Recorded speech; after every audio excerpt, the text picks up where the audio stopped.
So, in the last video, we talked about what the impromptu event is. We've gone over the basics, the time, the length, the preparation, what you'll be doing, the structure of the speech. And for this next video, I'm gonna share with you some of example topics that you might get, so you can start to wrap your mind about what you'll be speaking about. So there's tons and tons of different categories, but we'll start with this one. Sometimes you'll get your little note, a little slip of paper with your topics. Will say something like laundromat, Mumbai, India, and paradise, or home, golden birthday, coming of age. And so you get these topics and you'll have to come up with a speech. And so you're probably asking yourself at this point, how am I supposed to come up with a speech about the laundromat? And that, if you just think about laundromat in its concrete sense and just go, I've never been to a laundromat, how can I possibly speak about that? It is a really hard event, but the idea is that you use laundromat as a springboard for, and think about it as a kind of metaphor. So let's take laundromat since that's the first one. So something that comes to mind for me when I think of laundromat is making things clean,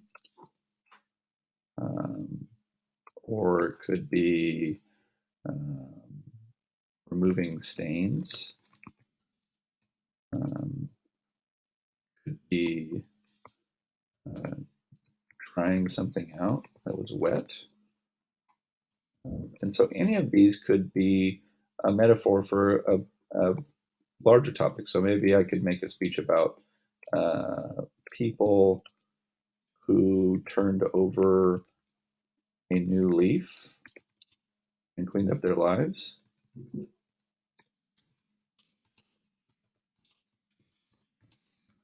Or I could potentially talk about a speech about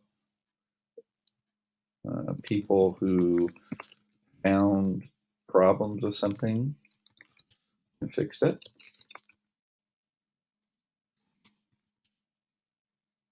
Or I could potentially find someone that found something that was broken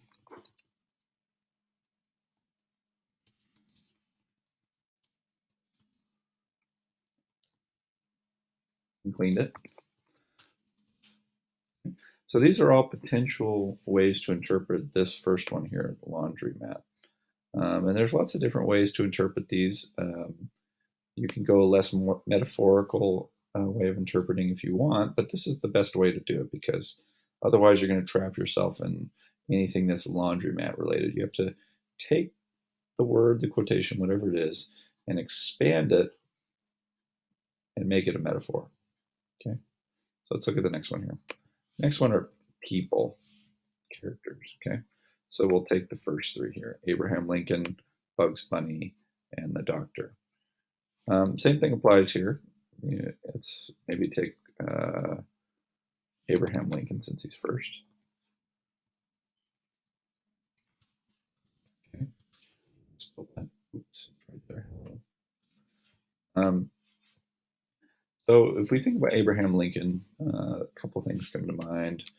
An important figure, a leader to fight slavery, died young. There's lots of different ways to interpret him, but what you want to do is you want to pick one attribute of him and use that as your springboard. Okay. So maybe leadership, you can think about stories of leadership, or you can think about stories of someone dying for an important cause,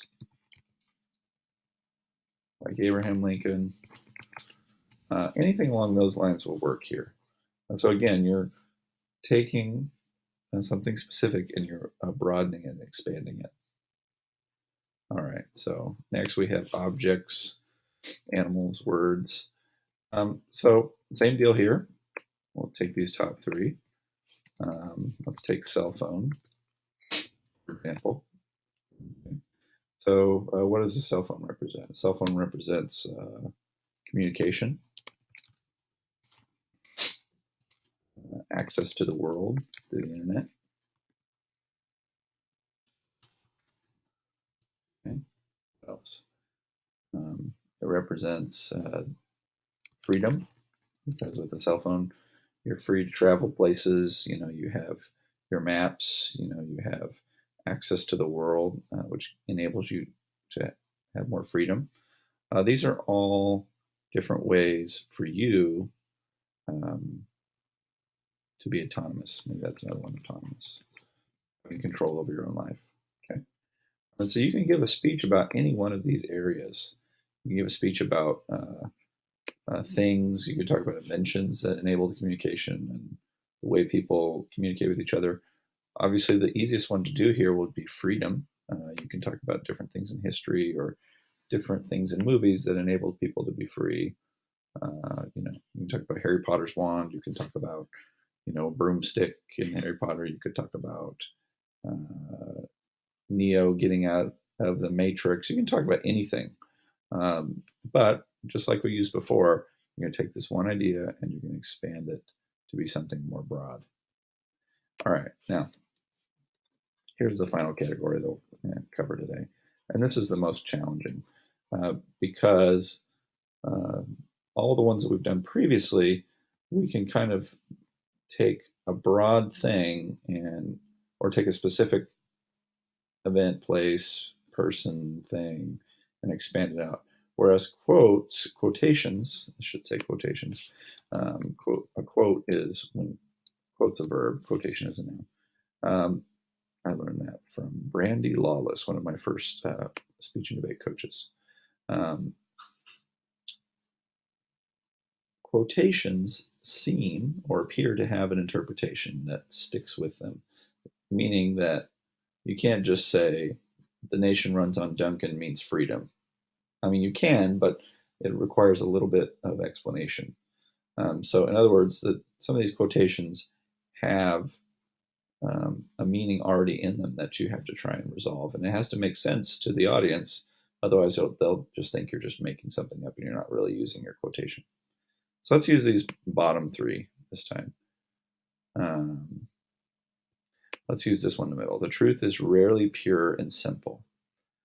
Okay, so the truth is rarely pure and simple. So what does that mean? That means that the truth is complicated.